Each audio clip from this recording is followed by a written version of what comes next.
सुकरात रोज़ाना चहल कदमी के लिए जाया करता था। इस रास्ते पर एक कम्हार का घर था जो मिट्टी के बर्तन बनाया करता था। वो कम्हार के पास जाकर बैठ जाता और उसे गौर से तकता रहता।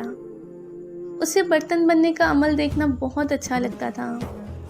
एक दिन कम्हार ने उसकी महवियत देखकर अपने पास बुलाया और पूछा, बेटा, तुम यहाँ से रोज़ गुजरते हो और मेरे पास बैठकर देखते रहते हो, तुम क्या देखते हो?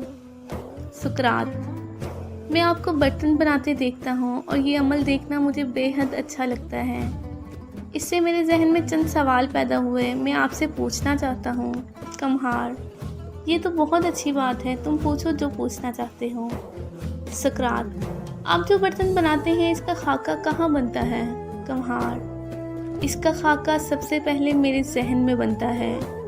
ये सुनकर सुकरात जोश से बोला, मैं समझ गया। कम्हार ने हैरत से पूछा, क्या समझे? सुकरात: यही कि हर चीज़ तख्लीक से पहले ख्याल में बनती है।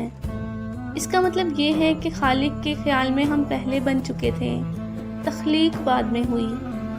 अब मेरा अगला सवाल ये है कि जब आप बर्तन बना रहे हैं तो ऐसा क्या करते हैं कि ये इतना खूबसूरत बनता है?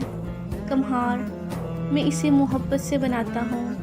मैं जो भी चीज़ बनाता हूँ इसे खलूस से बनाता हूँ और इसे बनाते हुए अपनी तमाम सलाहियतों का भरपूर इस्तेमाल करता हूँ ताकि कोई कमी या कोताही ना रह जाए। सुकरात ने इस बात में सर हिलाते हुए कहा, इसकी भी समझ आ गई, क्योंकि बनाने वाला हमसे मोहब्बत करता है, क्योंकि इसने हमें बनाया जो होता है। अगला सवाल ये है कि आप इतने अरसे से बर्तन बना रहे हैं, कोई ऐसी ख्वाहिश जो आप चाहते हैं कि पूरी हो?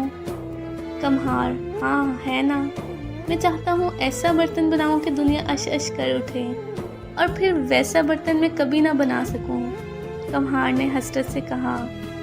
ये सुनते ही सुकरात उछल पड़ा, वाह, खालिक की हर बार ऐसी ही तख्लीक करता है कि दुनिया बेइख्तियार अश अश कर उठे, क्योंकि खालिक को पता है कि मैं जो ये इंसान इस दुनिया में भेज रहा हूँ, इस जैसा कोई और दोबारा नहीं आएगा।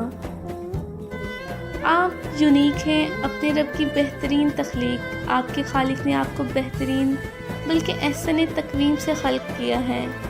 अपने आप को फजूल कामों में बर्बाद ना करें, लौट आएं अपने रब की तरफ, वो तुम्हारी राह तक रहा है।